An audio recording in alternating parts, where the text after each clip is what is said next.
तो finally NASA ये planning कर रहा है इंटरनेशनल स्पेस स्टेशन को रिप्लेस करके स्पेस के स्टारशिप को as a next space station बनाने के लिए परफेक्ट कैंडिडेट के रूप में, क्योंकि अलग ही लेवल का रेवोल्यूशनरी कॉन्सेप्ट हो सकता है जहाँ पे इतना बड़ा स्टारशिप पूरे के पूरे एक स्पेस स्टेशन के रूप में दिखाई देने वाला है। तो नासा बहुत दिनों से इंटरनेशनल स्पेस स्टेशन के सक्सेसर को ढूंढ रहा है, जहाँ पे उसने 7 बड़ी कंपनियों के साथ पार्टनरशिप भी किया है, जैसे कि Blue Origin, Northrop Grumman, Sierra Space, Think Orbital, Vast, SpaceX, Special Aerospace Services. देखिए उन सारी चीजों के अलावा जो स्पेस एक्स है उसने एक अलग ही लेवल का प्रपोजल दिया है स्टारशिप को लेकर एक नए स्पेस स्टेशन के रूप में। इमेजिन करिए किसी ऐसे वेसल के बारे में जो कि कोई मशीन नहीं है, मानवता का एक ऐसा लक्ष्य है जो कि अंतरिक्ष में हो, एक ऐसा स्पेस क्राफ्ट जो कि हमें सिर्फ स्टार्स तक ही ना पहुंचाए, पूरी की पूरी हमारी एग्जिस्टेंस को रीशेप कर दे। यहाँ पे आपने सिर्फ अभी तक एक स्टारशिप के बारे में सुना था, लेकिन स्टारशिप से बना ही एक स्पेस स्टेशन बहुत ही बोल्ड कॉन्सेप्ट होने वाला है। ये हमारे पूरे इमेजिनेशन को डिफाई करने वाला है। स्टारशिप के बारे में आप समझे, जैसे कि मैंने पहले ही बताया था, जिस तरीके से हमारे यहाँ एक रिवोल्यूशन आया था इंटरनेट 4G का, यहाँ पे हमने 2G की स्पीड से डायरेक्ट 4G की स्पीड देखी थी, तो ये बहुत सस्ते में। तो ये एक स्पेस 4G का रेवोल्यूशन है जो स्पेस इंडस्ट्री में हमारी स्पीड को बहुत ही तेज बढ़ाने वाला है। और ऐसे में स्टारशिप से बना ही एक स्पेस स्टेशन हमारे सर्वाइवल, हमारी प्रॉस्पेरिटी को बदलने वाला है। इस वीडियो में हम सिर्फ साइंस फिक्शन की बातें ही नहीं करेंगे, एक ऐसी कहानी है जहाँ पे हम रियल टेक्नोलॉजिकल रेवोल्यूशन, क्योंकि intense political rivalry, economic ambition and humanities deepest philosophical question पर खड़ी हुई है। क्या मतलब है कि इसे स्पेस होम कहा जाए, इसे बनाने में देश और कॉर्पोरेशन कितने पैसे खर्च करने वाले हैं, और कैसे हम एक ऐसी सिविलाइजेशन को बना सकते हैं क्योंकि एक स्पेस जैसी एक अनफॉरगिविंग, यानी स्पेस एक ऐसी शांत और ठंडी जगह है जहाँ पे आपके द्वारा की गई एक गलती आपको खत्म कर सकती है। कैसे हम ऐसी खतरनाक जगह पे ऐसी सिविलाइजेशन को बना पाएंगे, इस ऑडिसी में हम एवरी एंगल को देखेंगे। स्टारशिप की स्टैगरिंग डिजाइन, इंजीनियरिंग से to the geopolitical chess game जो कि स्पेस में खेला जाएगा, से इकोनॉमिक कैपेसिटी, कितना हमारे अंदर दम है, तो तैयार हो जाइए। एट द एंड आप इसे सिर्फ एक स्पेसशिप के रूप में ही नहीं देखेंगे, अब इसे नए ह्यूमन हिस्ट्री को खड़ा करने वाले बीच के रूप में देखने वाले हैं।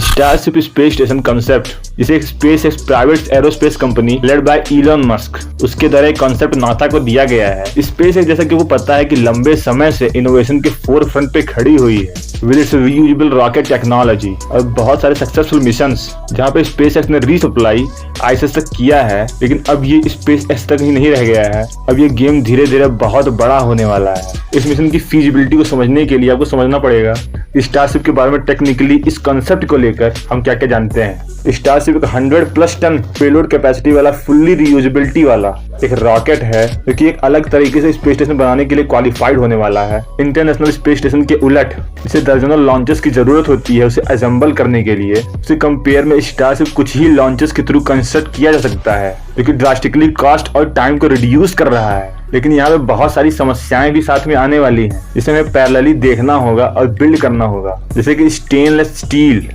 है जो cheaper than carbon fibre composite, यानी कार्बन फाइबर से स्टेनलेस स्टील बहुत ही सस्ता है और बहुत ही एक्सट्रीम टेम्परेचर को भी टॉलरेट कर सकता है। जैसे री एंट्री के दौरान स्टारशिप जो है वो 870 डिग्री सेंटीग्रेड टेम्परेचर को बर्दाश्त करता है, और जो स्टेनलेस स्टील है इस लेवल के हीट को बिना कोई कॉम्प्लेक्स हीट शील्ड के आसानी से रेजिस्ट कर सकता है। लेकिन ये रेडिएशन शील्ड के लिए अप्रोप्रिएट नहीं है। और ऐसा क्यों है? क्योंकि इसका low atomic number, high energy cosmic rays और सोलर रेडिएशन इन्हें हाई एटॉमिक नंबर वाले मटेरियल से बहुत अच्छी तरीके से ब्लॉक किया जा सकता है।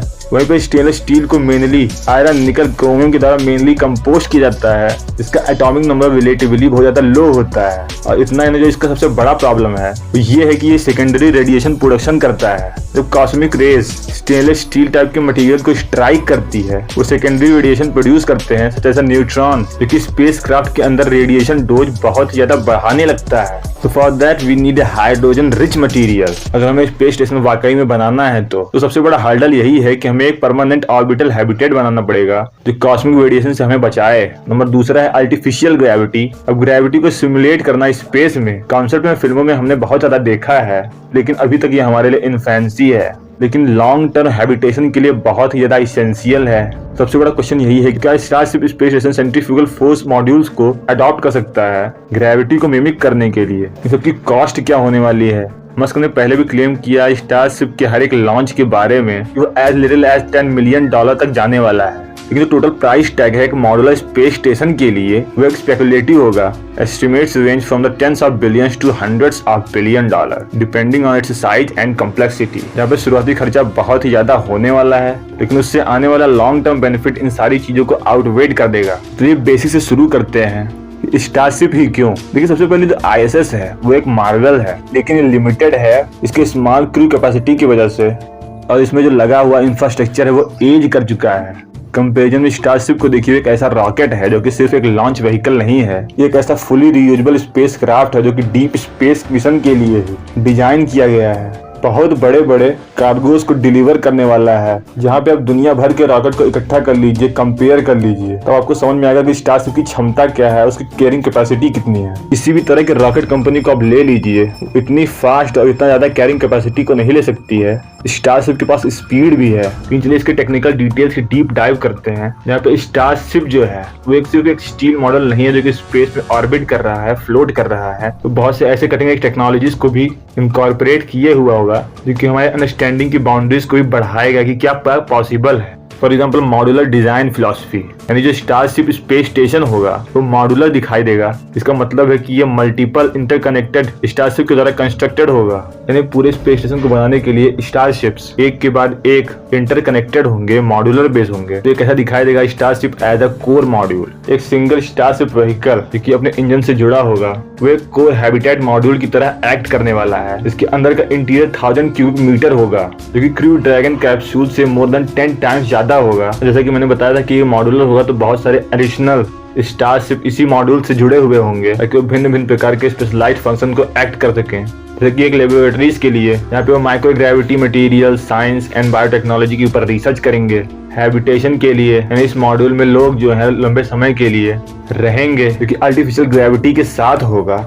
स्टोरेज मॉड्यूल फूड के लिए, फ्यूल और कार्गो के लिए होगा। अभी बहुत सारी चीजें, लैपटॉप्स, टूल्स, बहुत सारे इलेक्ट्रिकल इक्विपमेंट्स भी रखे गए होंगे।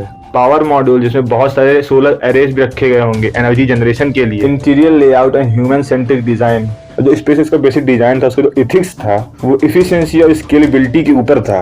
लेकिन जो स्टारशिप स्पेस स्टेशन है उसे ह्यूमन कंफर्ट और लॉन्ग टर्म हैबिटेशन को प्रायोरिटाइज करना पड़ेगा। यहाँ पे स्टारशिप मॉड्यूल्स के इंटीरियर को मल्टीपल लेवल में डिवाइड करना पड़ेगा using light weights collapsible floors. ये लेवल एक रहने जो क्वार्टर के रूप में, वर्क स्टेशन के रूप में, जिम एरिया के रूप में, रिक्रिएशन स्पेसेस के रूप में काम करने वाले हैं। और साथ में लाइफ सपोर्ट सिस्टम जिसमें एडवांस लाइफ सपोर्ट सिस्टम हवा, पानी और वेस्ट को रिसाइकल करेगा। Oxygen regeneration system using electrolysis जो कि पानी से ऑक्सीजन को एक्सट्रैक्ट करेगा।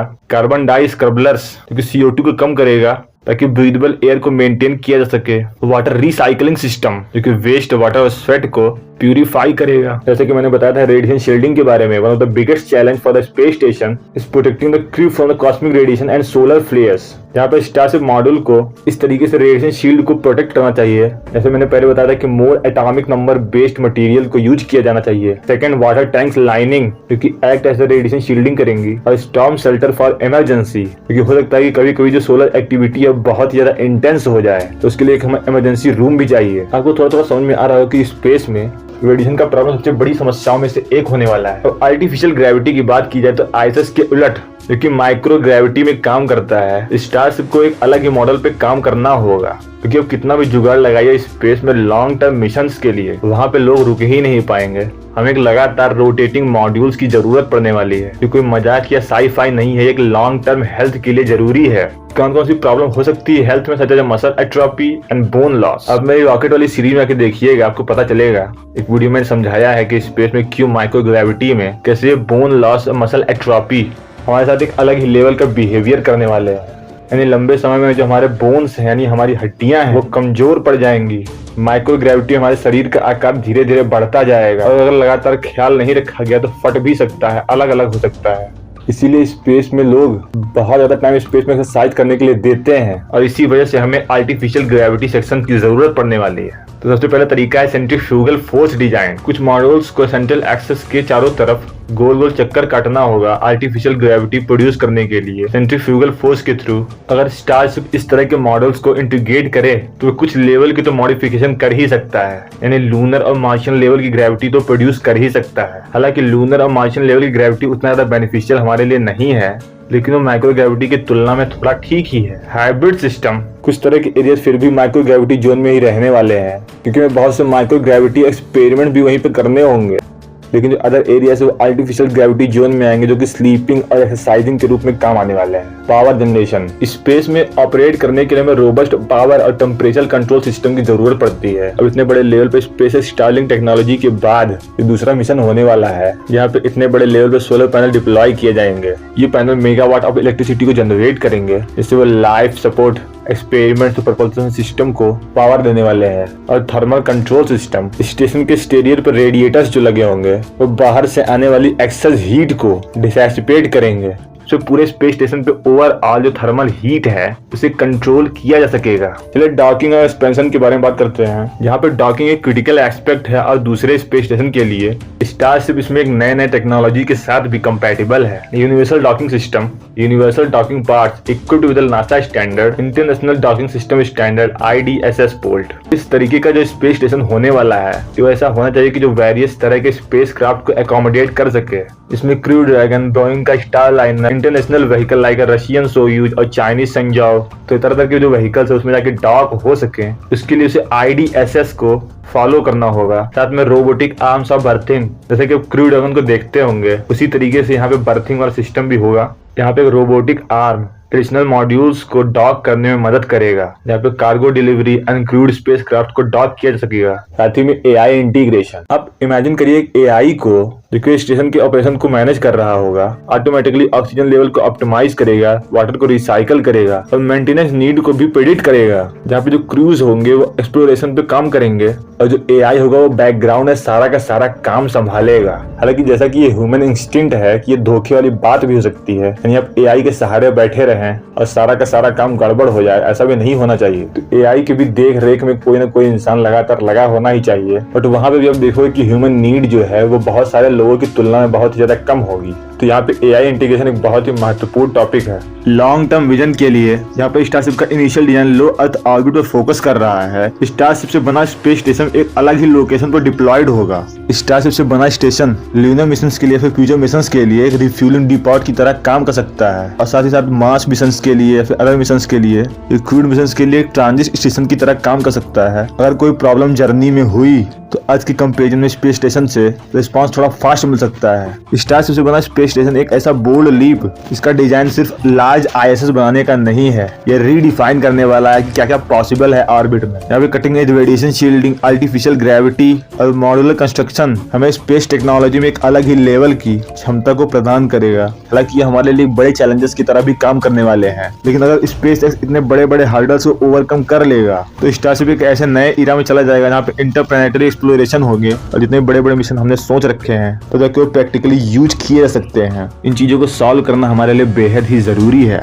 नहीं तो जितनी भी चीजें आपने स्पेस टेक्नोलॉजी के बारे में सोची है, एस्ट्रोनॉमी के बारे में सोची, वो सिर्फ हवा में ही टंगा रह जाने वाला है, क्योंकि हमारी बायोलॉजी इन कंडीशंस में नहीं सर्वाइव कर पाएगी। उसके लिए हमें बेहतरीन शील्डिंग की जरूरत पड़ेगी। चलिए बात करते हैं इसकी और कंपटीशन के बारे में। फॉर एग्जांपल ISS, ये एक जॉइंट इफर्ट है बाय मल्टीपल कंट्रीज, जो कि पूरी तरीके से समाप्त होने वाला है। यहाँ पे मेंटेनेंस बहुत ज्यादा कॉस्टली होता है और उसकी जो कैपेसिटी है वो भी बहुत ज्यादा लिमिटेड है, only 6 astronaut at a time. दूसरा है चाइना का तियांगोंग स्पेस स्टेशन, जो कि एक प्रॉमिसिंग प्रोजेक्ट है, लेकिन ये भी एक स्मॉल फ्रैक्शन है जो कि स्टारशिप अचीव कर सकता है। और भी commercial players like Blue Origin, Orbital Reef, इन लोगों का स्पेस स्टेशन अभी भी कंसेप्चुअल फेज में है विद नो कंक्रीट टाइमलाइन। वहीं पे अगर स्टारशिप को देखें तो ऑलरेडी टेस्ट फ्लाइट को कंडक्ट कर रहा है, क्योंकि कोई कंसेप्ट नहीं है, वो एक रियलिटी है जो कि लगातार चल रहा है, बन रहा है। तो इन सबसे पता चलता है कि ग्लोबल कंपटीशन में Starship as a space station और एज ए रॉकेट बहुत आगे जा चुका है, जो कि एज ए ह्यूमन पूरी ह्यूमैनिटी के लिए बहुत ही बेहतरीन चीज है, क्योंकि सिर्फ और सिर्फ कोई एक इंसान के लेवल की बढ़ोतरी नहीं है। इंसान के द्वारा पहला बड़ा कदम और बहुत ही सक्सेसफुल कदम स्पेस में होने वाला है, जहां पर हम अपने आप को स्टेबल करने की कोशिश करने वाले हैं। स्टारशिप स्पेस स्टेशन ह्यूमैनिटी का गेटवे होने वाला है स्टार्स तक पहुंचने के लिए, जहां पे एस्ट्रोनॉट जीरो ग्रेविटी का एक्सपेरिमेंट करेंगे, बहुत सारे डिफरेंट मॉड्यूल्स डॉक करेंगे, कार्गोस, क्रूज और different types of technologies starship को अभी के मुकाबले थोड़ा एडवांस बनाएंगी, और इसकी वजह से वन डे हम लोग इंटरस्टेलर एक्सप्लोरर भी बनने वाले हैं, जहाँ पे अभी स्टारशिप को लो अर्थ ऑर्बिट में डिप्लॉय किया जा रहा है। सोचिए अगर इसे लैग्रैंज पॉइंट पे डिप्लॉय किया जाएगा as a station, as a space station, जहाँ पे एक वे पॉइंट की तरह काम करेगा मून मास मिशन के लिए, अभी डिफरेंट टाइप की फैसिलिटीज इन दोनों मिशंस में प्रोवाइड करवाएगा। स्टारशिप स्पेस स्टेशन खाली एक एंगेजिंग प्रोजेक्ट नहीं है, ये हमारी कैपेसिटी का एक सिंबल है, एक रिप्रेजेंटेशन है to dream big and accept limits. जैसे जैसे हम इस न्यू इरा के ब्रिंक पे खड़े हुए हैं, सिर्फ रॉकेट और टेक्नोलॉजी की बात नहीं है, ये हमारी बात है कि इंसान होने का मतलब क्या है और किस तरह का फ्यूचर हम बनाना चाहते हैं। अगली बार जब भी आप आकाश में देखेंगे तो लोगों के बारे में जरूर सोचेंगे जो आपके लिए टायरलेसली काम करते जा रहे हैं, यहाँ पे उन सपनों को रियलिटी में बदलेंगे, क्योंकि जो स्टार्स हमारी डेस्टिनेशन ही सिर्फ नहीं है, वो हमारी डेस्टिनी है। दोस्तों मैं एक विद्यार्थी, मेरे पास फाइनेंशियल स्टेबिलिटी नहीं है, आप ज्वाइन बटन या फिर थैंक बटन दबा कर मुझे फाइनेंशियली स्टेबल कर सकते हैं। वीडियो पसंद आए तो वीडियो को लाइक करें, चैनल को सब्सक्राइब करें। बाकी अभी के लिए इतना ही।